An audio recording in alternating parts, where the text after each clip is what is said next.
From this day forward, you are all psychic soldiers. In 2005, renowned film critic and holder of the title of smartest guy who didn't quite understand the movie Fight Club, Roger Ebert said in an interview that video games are not art. And then 5 years later, in case anyone thought he might have been a bit overly zealous, he penned an article declaring that video games were not, and never would be, art.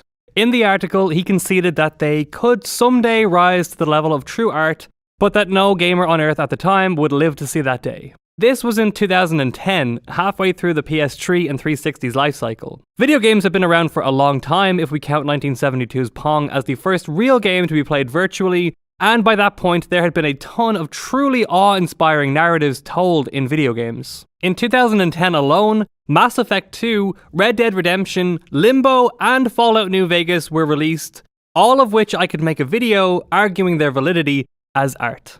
Enter Tim Schafer. Tim Schafer hit the ground running in his career in the video games industry.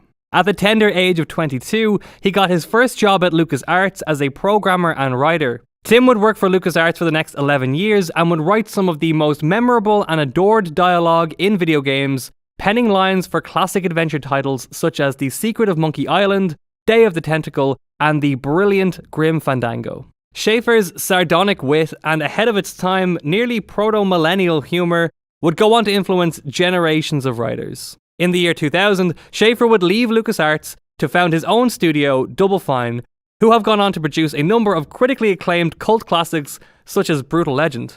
In stark contrast to Ebert, Schafer believes that games deserve to be held to the same standard and be given the same prestige as other forms of expression and media. In an interview with Polygon in 2015, Schafer explained his thought process as such. Video games are not a statement, like a message, but a personal perspective on the world that's consistent within that world.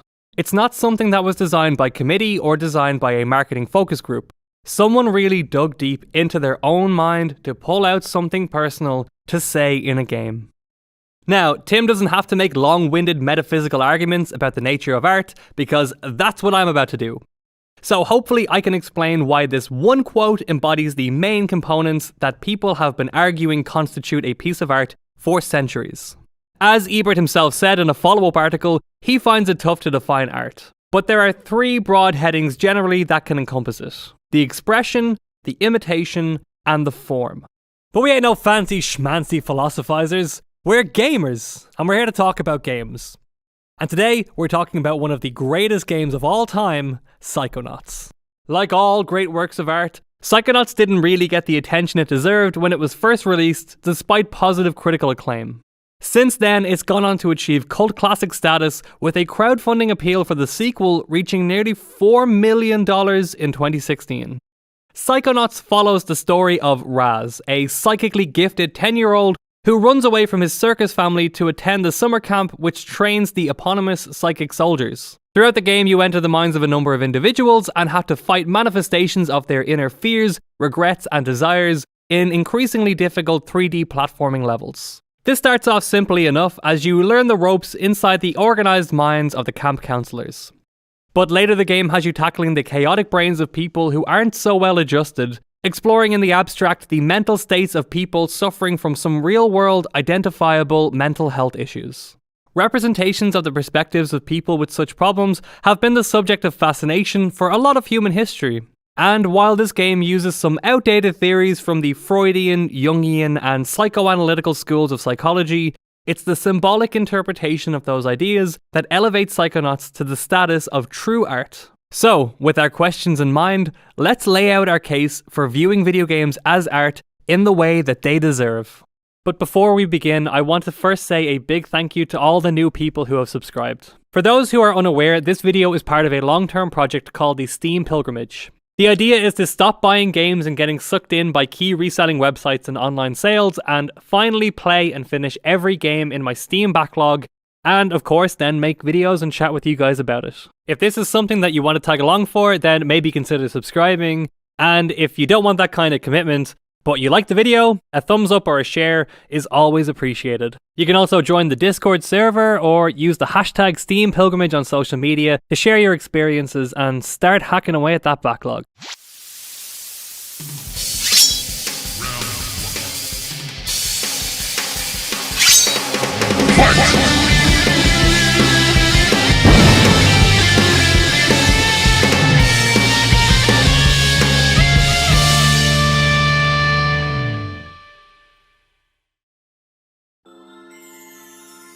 Art is not what you see, but what you make others see. Edgar Degas. Okay, let's start with the easy one. When most people think of art, the first thing that comes to mind is the emotional aspect. One thing that has been consistent in almost all arguments about the nature of art is the emotional impact that it has on the viewer, or the listener, or the reader, or whatever. Good art can be universally applauded or exceptionally divisive, but one of the most important aspects is that it evokes emotion within you when you experience it. The one thing you cannot separate from art is the emotional intention put into it. And most people can inherently tell when some kind of artistic expression was created from a genuine place or was created by a team of executives to simply make money. So what is the emotion, the message, that Tim Schafer is trying to convey to his audience in Psychonauts? I think the main theme explored in the game is having empathy for other people, regardless of the outward expression they present to you, and it does this in a way that only video games could. You begin the game on the first day of Psychic Soldier Summer Camp. Whoa, try saying that 5 times fast. The first mines that you enter are those of the 3 camp counselors who have set up various obstacle courses and challenges. These essentially act as the game's tutorials and are constructed by the camp counselors, so are not exact representations of their psyche. But digging just a bit deeper, you see that these well put together individuals have hidden trauma and pain. Coach Oleander's basic braining is a manifestation of the wars that he's gone through, both psychically and in the real world. Because this is your last chance to chicken out. Oh, me, sir. I'd like to chicken out, please. Too late, soldier. But you said... There's only one way out of here. Fighting. I want one of you chickens to sock me square in the jaw.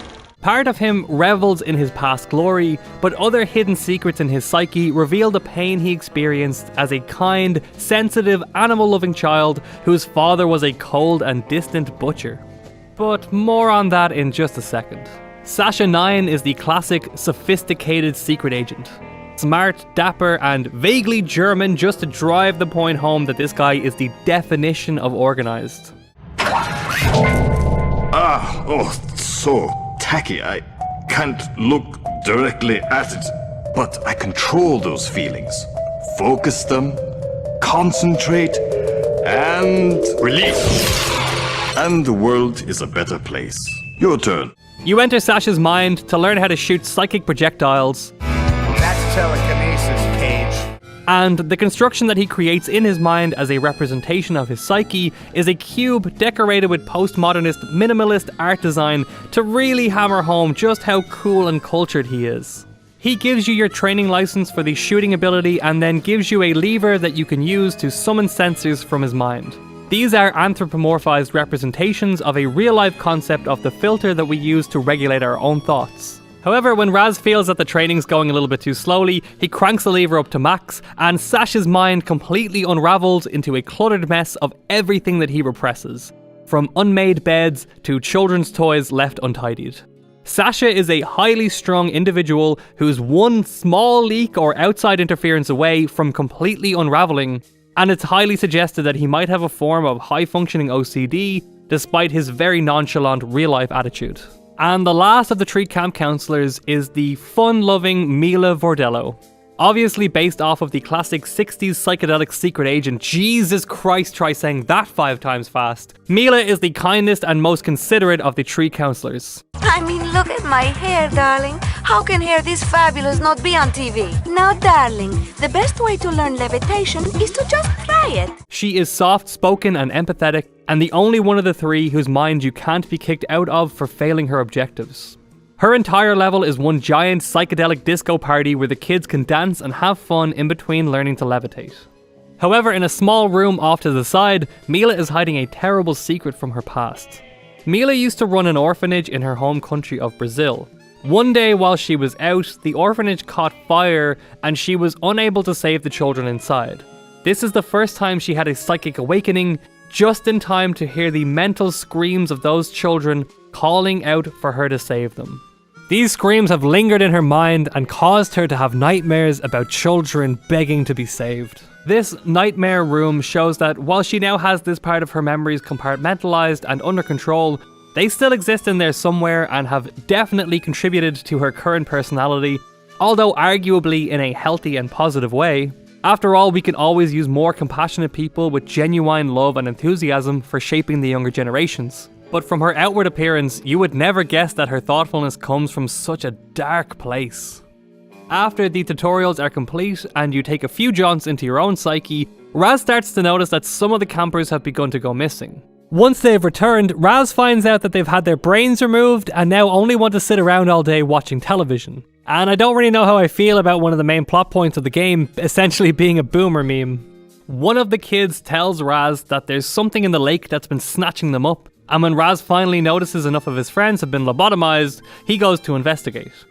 Emerging from the lake is a hideously deformed lungfish who pulls Raz into the water for the best boss fight in the game, and once the lungfish is subdued, you can enter its brain, and so begins one of the greatest levels in video game history.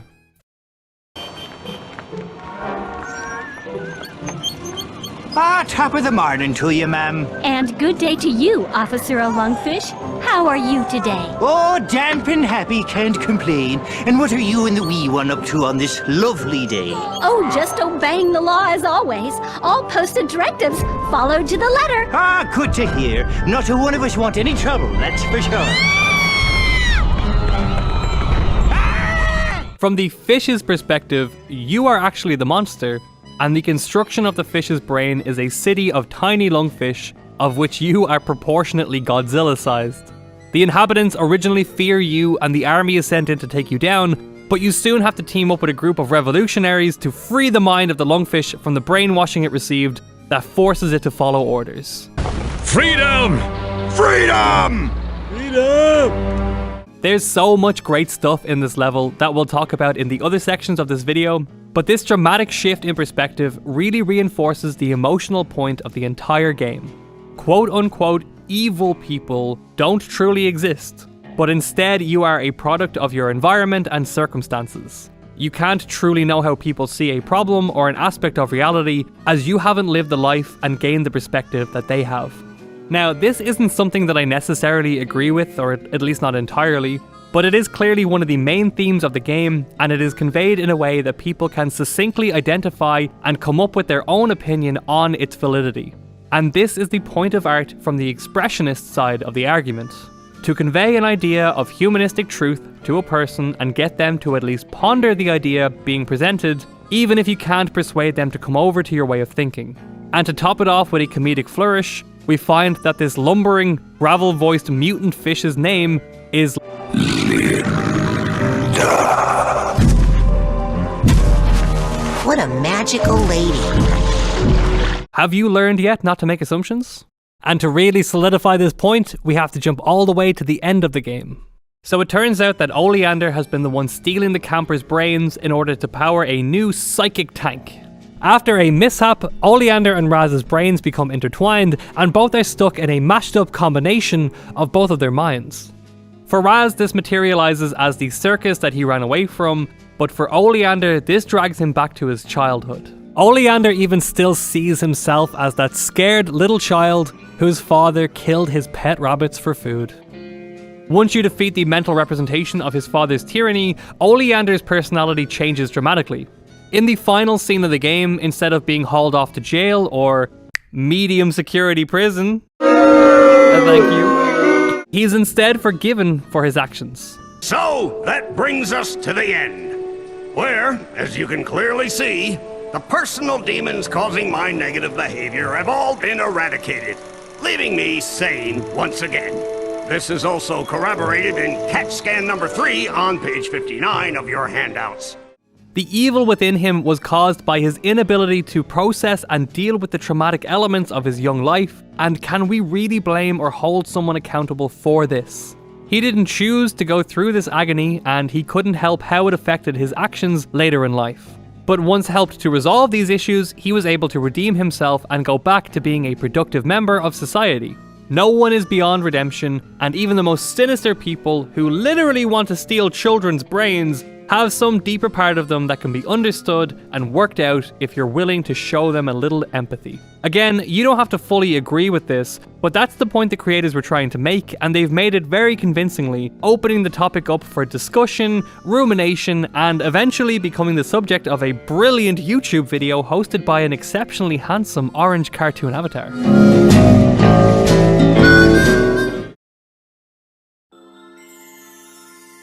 All art is but imitation of nature. Lucius Annaeus Seneca.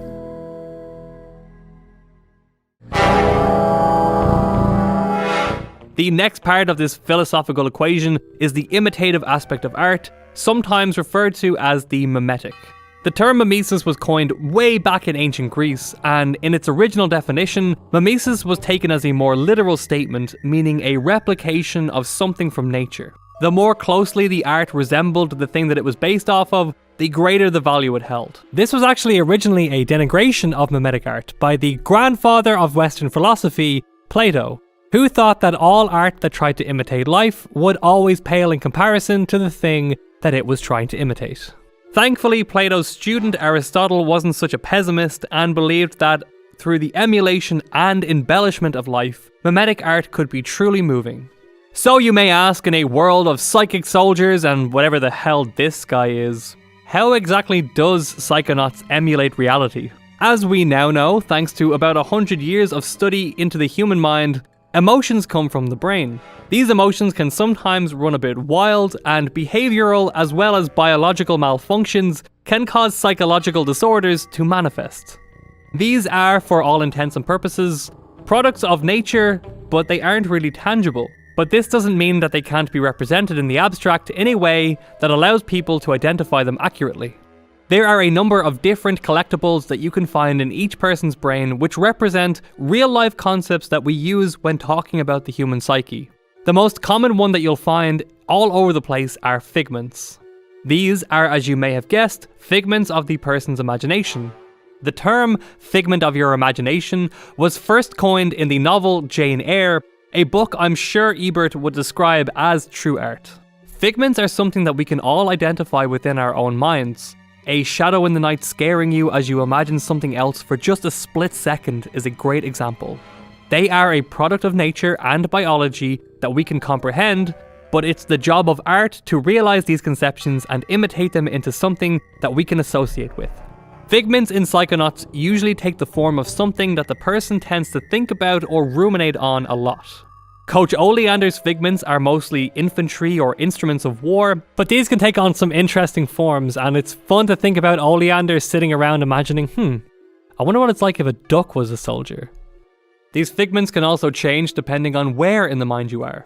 In Mila's dance floor, the figments depict dancing cowboys or children, but in the secret room, she imagines the children she couldn't save in their final moments. Another abstract concept that the game tries to represent is that of mental cobwebs. Again, it's a feeling that we can all relate to, the sensation of not being able to think straight as if your mind has become filled with webs and dust from lack of use. It's a feeling that I had to confront when beginning this channel, as I realized that it had been years since I wrote anything and had to re-engage that part of my brain to produce 5 to 10 page scripts on a regular basis. Okay, semi-regular basis. In Psychonauts, these are literal cobwebs that can be cleaned from the minds you enter, often revealing other hidden items, representing the idea that these items have been neglected over time. The same applies to the other two main collectibles, emotional baggage and memory vaults. The baggage is represented by weeping items of luggage such as hatboxes and steamer trunks, which need to be reunited with their tags in order to be resolved. Memory vaults are living piggy banks that try to run away from you and need to be chased down and forced open. Here, the people stash painful memories from the past that they want to not think about, but can't forget, and are a great way to feed information to the player, reinforcing the first point about people not always being what they seem. These are all fun little ideas, but on their own do not do enough to raise Psychonauts to the level of great art. For that, we have to talk about the levels in the second half of the game. After the lungfish battle, you're brought by the deformed Dipnoi to an abandoned mental institution where the children are having their brains removed. Before you can get into the asylum, there are a number of lingering former patients blocking your path. Raz has to enter each of their minds to either clear a path for himself or to obtain an item to trick the nearly blind orderly into thinking that you're his boss, Dr. Loboto.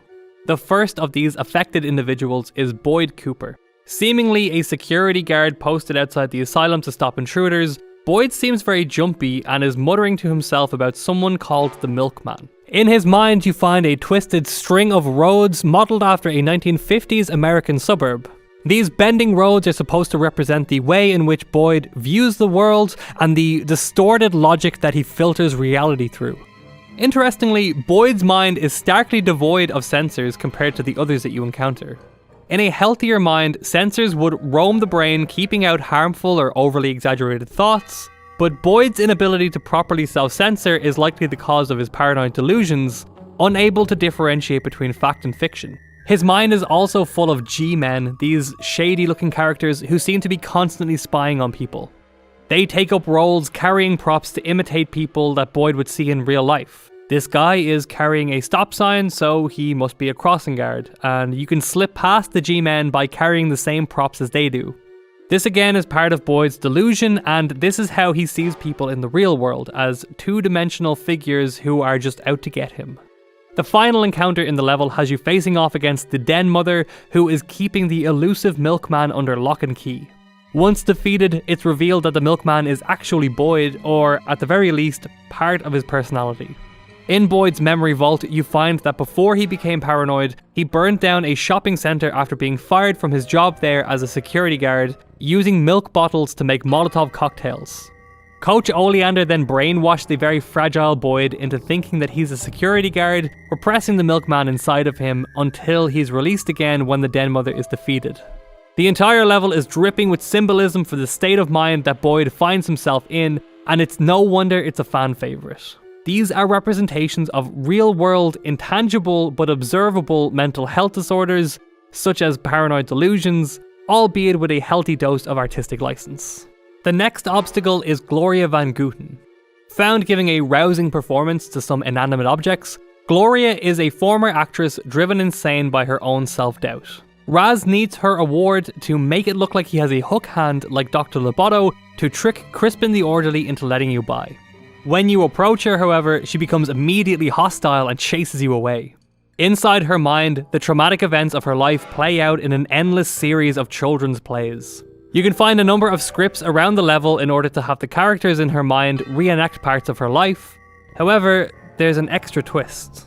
Gloria suffers from severe bipolar disorder and as such can't accurately ascribe an emotion to the various points in her life.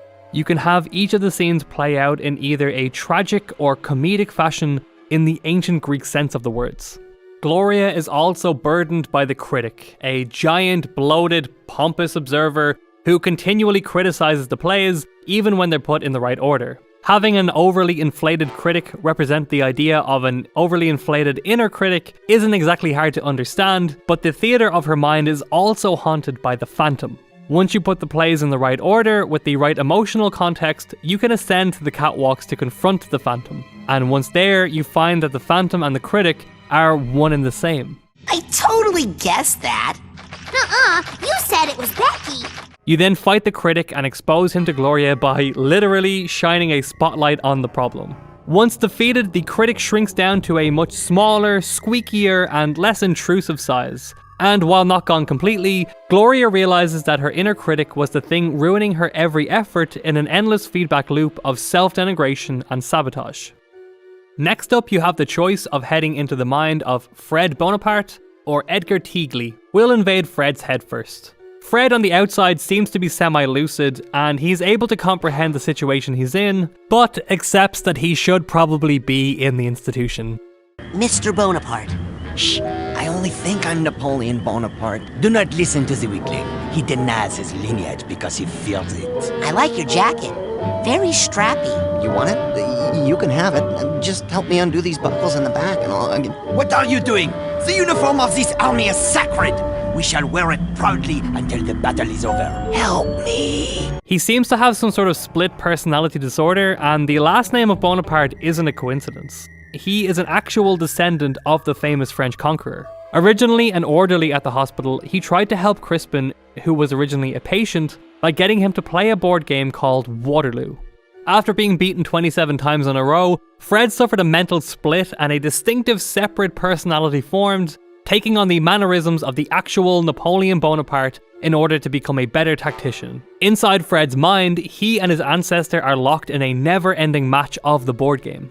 Dissociative identity disorder, or DID, is caused, as far as we can tell, by traumatic experiences. When the psyche can't cope with an external problem, it will splinter and create a new personality, which will then deal with the situation, or at least protect the original personality from the trauma. Napoleon seems to have been born out of the fact that Fred is an unassertive pushover with no drive to be great.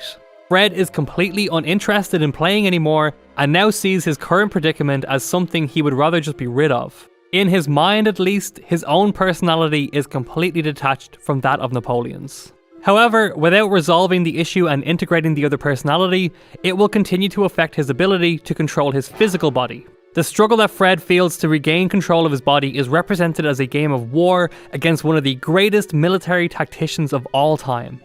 You eventually shrink down to become a player on the board and command Fred's troops to victory against his ancestral apparition. Once the game is won, Fred is able to move past the incident that caused his psychosis, integrating the more forceful personality into his own. The final mind to talk about is that of Edgar. Locked away in a room, he is at the institution voluntarily, where he spends his days trying to work through his anger issues with art therapy. Raz needs a painting of Lobato to trick Crispin into letting him into the asylum, but every time Edgar tries to finish a piece, he becomes enraged and destroys it. Is he the one who chained you up? The doctor won't let me go until I complete my treatment. So why don't you just finish the painting and go home? Why don't I just...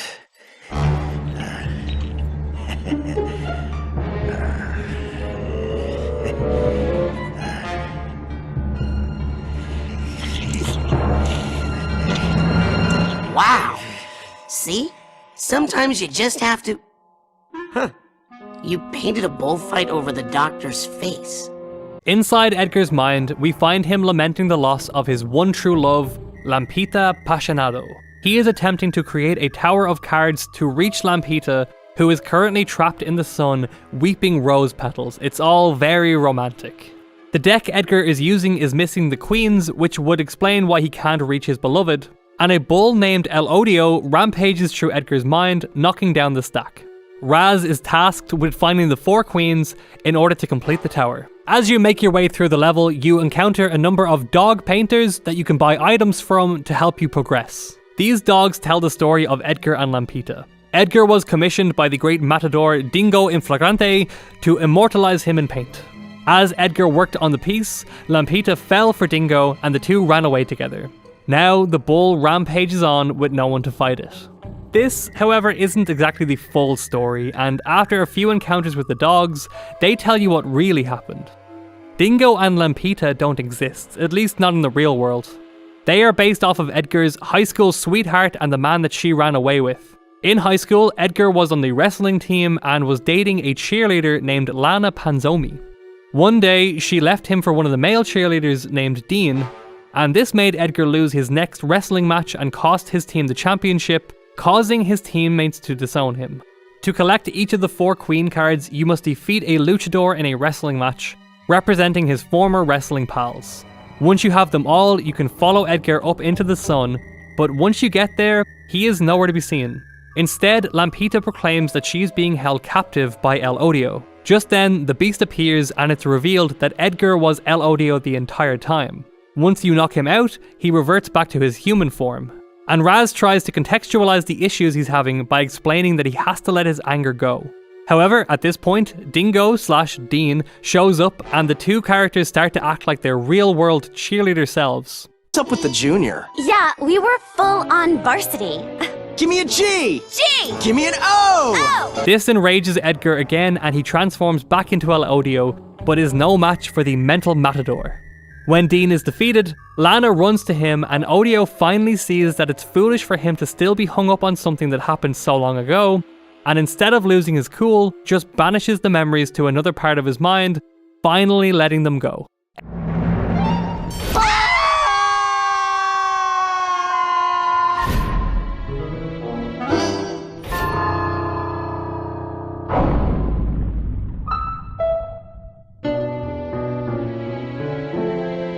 Edgar being El Odio shows that it was his own anger and rage that was preventing him from moving on.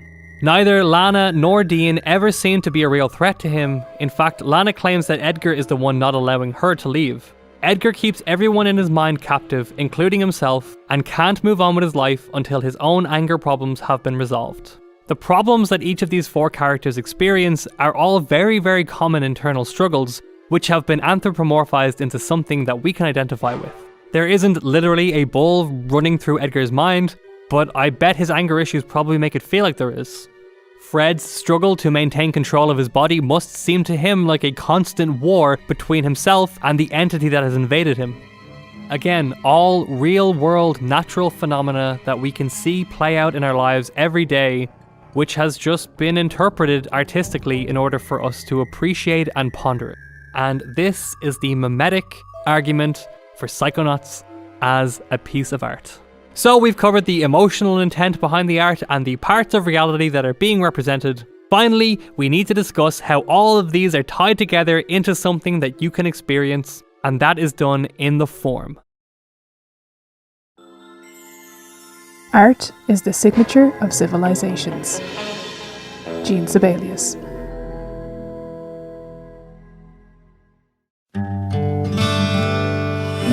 In terms of visual art, the form can mean anything from the colour to the brushstrokes, and it really just means the shape or image that the piece takes on. In cinema, the form can be the lighting choices, angles, sound mixing, and anything else that goes into the cinematography to make the film look and sound how the director wants it to. Psychonauts hides so much of its meaning through the visual symbology that it employs, rivaling the greatest filmmakers. The amount of variation to the art styles in each world not only gives the various brains you invade their own distinct look, but often mirror the state of mind of the individual that they belong to. And yet, with so much variance, the game still has a cohesive tone of wacky surrealism. The form, although used as a pillar of the definition of art, is often used to reinforce the other 2 aspects that we've already discussed. Like I said at the beginning, the message being conveyed in the game is that no matter the outward appearance of someone, you don't truly know what kind of turmoil they experience on the inside. This is emphasized in the out there design of so many of the characters you meet. Raz is arguably the most normal looking character in the game. Apart from his disproportionately large head, he is a fairly average looking person, especially compared to Bobby Zilch. Bobby is the camp bully and is the most unusual looking character in the game. His model is designed to show how rough and ugly he is inside and out, but yet at the end of the game, he secretly sheds a tear at Raz's success, showing he does have a more sensitive side. To honor his mind, his courage, and his heart. And sure, this may be just a small throwaway gag, but it still shows that the creators took time to create this grotesque monstrosity of a character in order to subvert your expectations later on. Another great example of this is Linda the lungfish, which we've already talked about a little bit. Even more grotesque than a regular lungfish, and with a booming manly voice, Linda is actually a very thoughtful and well-meaning person, and an unfortunate victim of circumstance. During her level, you get interrupted a number of times to listen to news broadcasts, which are being used to scare Linda into thinking that you're a monster.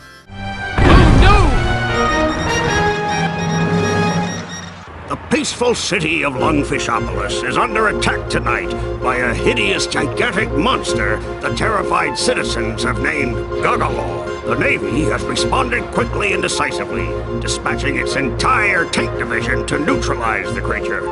Soon, authorities say, everything will return to normal or better. These are clearly propaganda pieces, but the change in perspective showing you to be so huge in comparison to the civilians shows the terror being invoked in the poor fish. Much of the brilliance of the form of Psychonauts isn't just one thing that you can point to, but in the way that it sets up and constantly reinforces the theme of each level. The milkman's mind is full of these little details. The street that the entire stage takes place in is modelled after an American 1950s suburb. During the 1950s, Americans were moving away from city or rural life to a perfect medium in the burbs. At the same time, the Red Scare and McCarthyism were in full swing, with propaganda pieces regularly warning people of the existential threat of communism around every corner. People were encouraged to keep an eye on and even report their friends and family for any sign that they could be communists or sympathizers. The choice to model the level off of this era was clearly made to invoke this sense of paranoia from one's neighbor. Also, the Den Mother is very clearly a Russian KGB agent. Gloria Van Gouten's wild mood swings are very clearly symbolized by the masks of Thalia and Melpomene, the masks representing comedy and tragedy. The use of spotlights to change the tone of the play, with the masks literally making a filter which washes over the entire stage, is a great way to symbolize the need to understand one's problems in order to deal with them. Another great visual gag comes about when you use clairvoyance on certain people in the game. Clairvoyance is used pretty sparingly in the story, and it allows you to see the world from other people's point of view, both literally and metaphorically. If you use the ability on certain characters and look at Raz through their eyes, he'll take certain forms. For example, Boyd sees you as a giant milk bottle, Bobby sees you as a punching bag, Edgar sees you as a Joker playing card, and Fred sees you dressed in Napoleonic attire.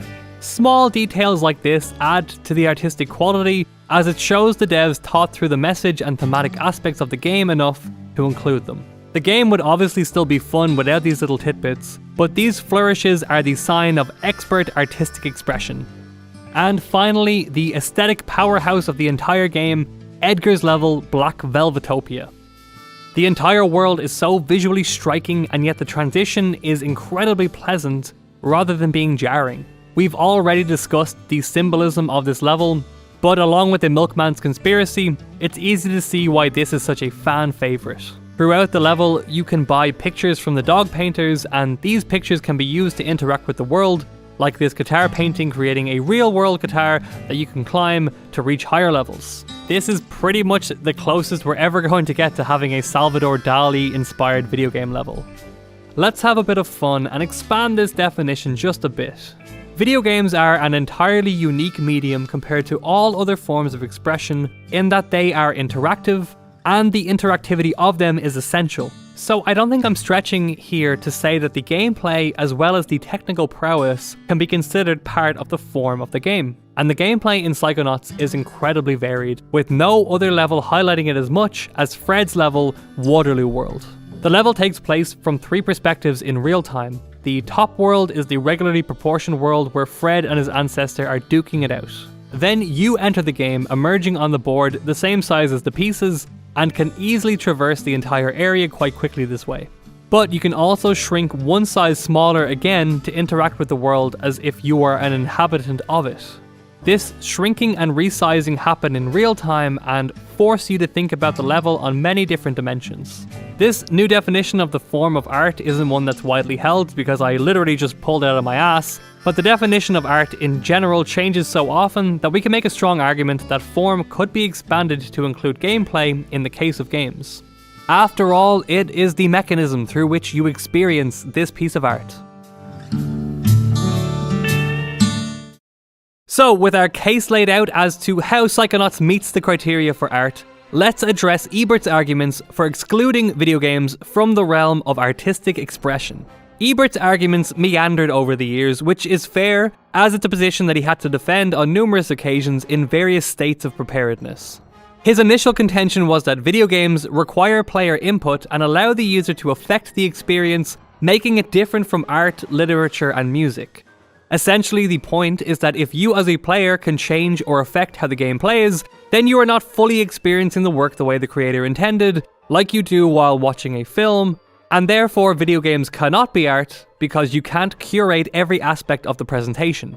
This point is mired in the philosophy of aesthetics, a word which has been misused beyond all recognition recently.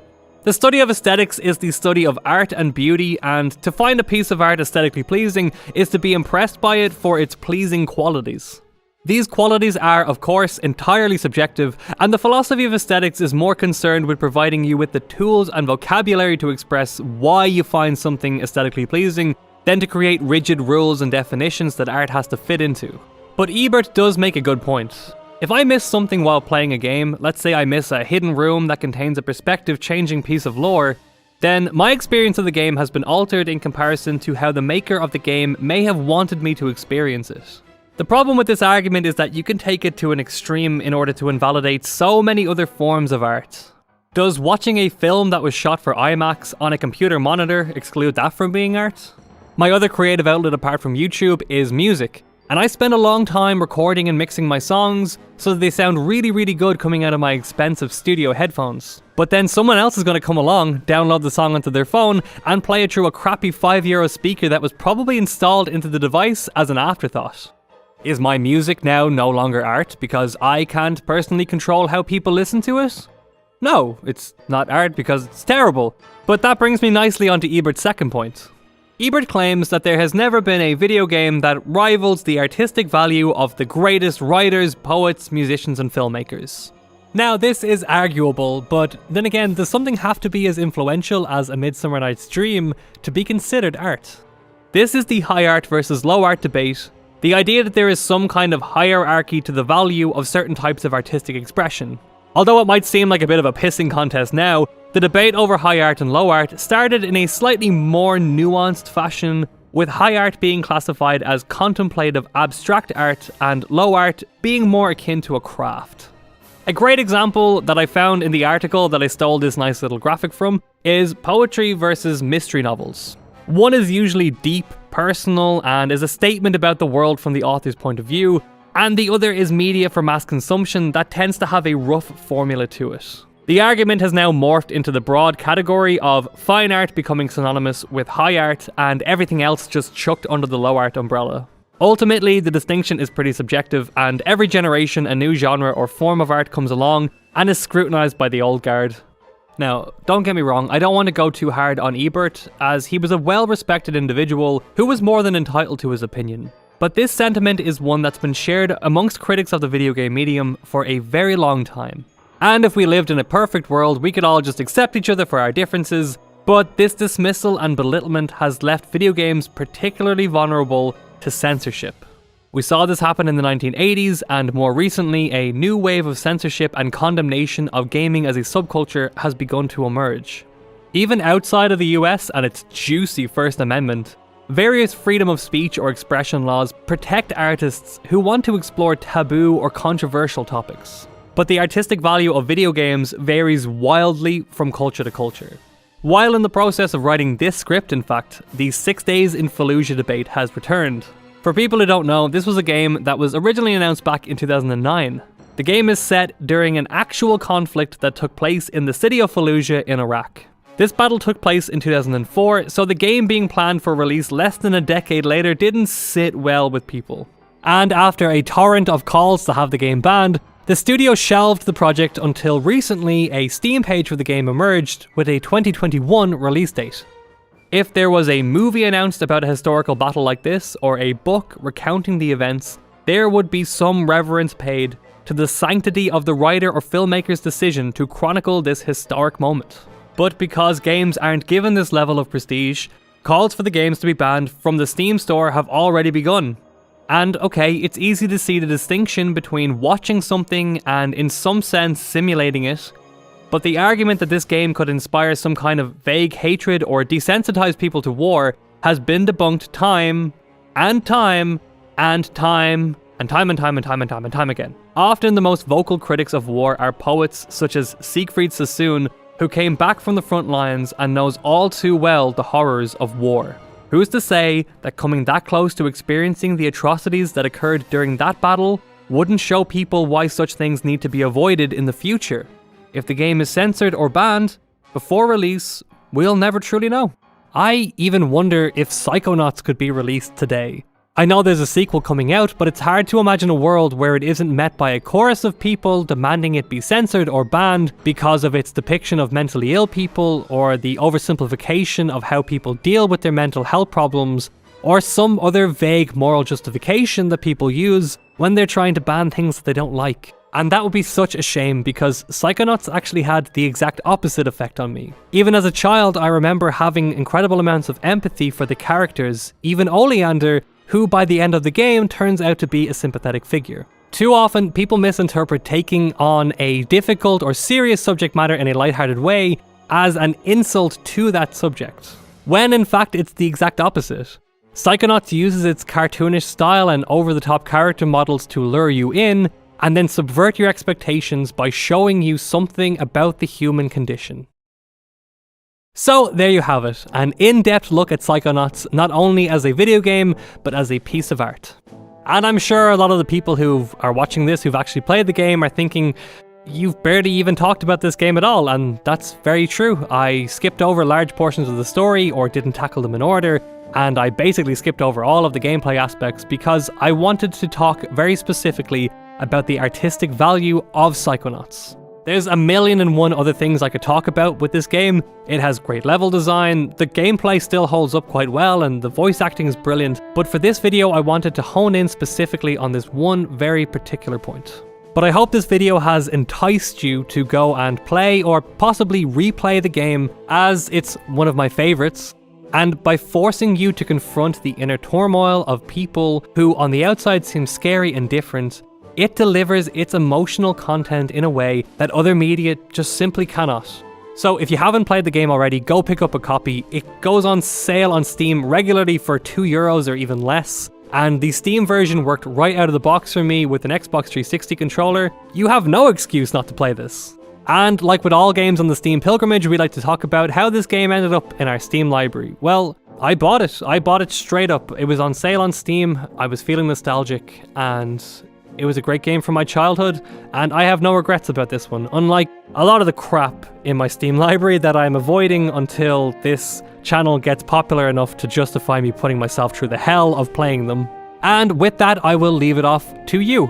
Let me know down in the comments, do you agree with what I said? Are video games art? Is Psychonauts art? Am I full of shit? Probably. Also, if you want to vent some of your frustrations, or if you just want to talk about Psychonauts, I know there's some seriously hardcore fans of this game, check the link down below for our Discord server, where for the next little while, there will be a dedicated Psychonauts channel where we can go just to talk about this game and our fan theories and all the things that we want to see from the sequel. As always, if you've managed the Herculean feat of making it to the end of this video, thank you so much. I appreciate you more than you could ever know. I'll see you next time, and keep hacking away at that backlog.